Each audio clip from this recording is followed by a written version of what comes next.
தமிழ்நாட்டில் இப்போ நடந்திருக்கிறது ஒரு அரசு மாற்றம் மட்டும் அல்ல, ஒரு அரசியல் கலாச்சார மாற்றம். Political cultural shift.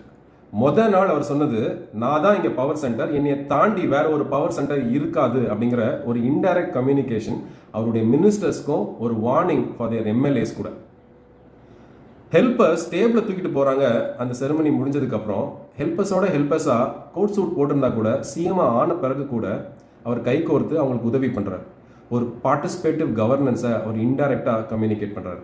மேலே உட்காந்து நான் அவங்களுக்கு ஆணை கொடுக்கறது மட்டும் என்னுடைய வேலை கிடையாது, நான் அவங்க கூட களத்தில் வந்து நான் வேலை செய்யறதுக்கு தயாராக இருக்கிறேன், நீங்களும் எனக்கு ஒத்துழைங்க அப்படிங்கிற அந்த கம்யூனிகேஷன்.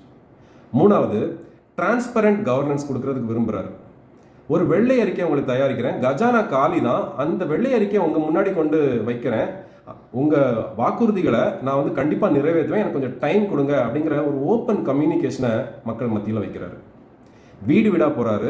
எதிர்கட்சியினர், எதிரி கட்சியினர் அவரை பின்னாடி இந்த குத்துனவங்க வீட்டுக்கு கூட போய் அவங்களுடைய நல்ல ஆசையை பெறணும் அப்படின்னு விரும்புகிறாரு. நல்ல ஆலோசனைகளையும் பெற்று திரும்பியிருக்காரு. இன்னைக்கு நம்ம சட்டசபையில் நடந்தது எனக்கு மனசுக்கு ரொம்ப நிறைவாக இருக்குது. ஒரு ஜோதிடரை நேற்று அவங்க வந்து அப்பாயின்ட் பண்ணுறாங்க, Rajan Pandit, officer on special duty for CM அப்படிங்கிற அந்த அரசாணையை இன்னைக்கு ரிவோக் பண்ணிட்டாங்க. ஏன்னா மக்களுக்கு அது பிடிக்கலங்கிறத அவர் தெரிஞ்சுக்கிட்டார். மக்களுடைய ரெப்ரசன்டேட்டிவ்ஸ் இன்னைக்கு சட்டசபையில் அதுக்கு எதிர்ப்பு தெரிவிக்கும் போது அவருக்கு எந்த விதமான ஈகோவும் இல்லாமல் தவறு செய்திருந்தால் அதை திருத்திக் கொள்வதற்கு நான் தயார் அப்படிங்கிறத இன்டைரக்டாக கம்யூனிகேட் பண்ணியிருக்காரு. 1 மணி நேரத்தில் சட்டசபை முடிஞ்சு 1 மணி நேரத்தில் அந்த வேலை நடந்திருக்கு. இது ஒரு நல்ல முன் உதாரணம்.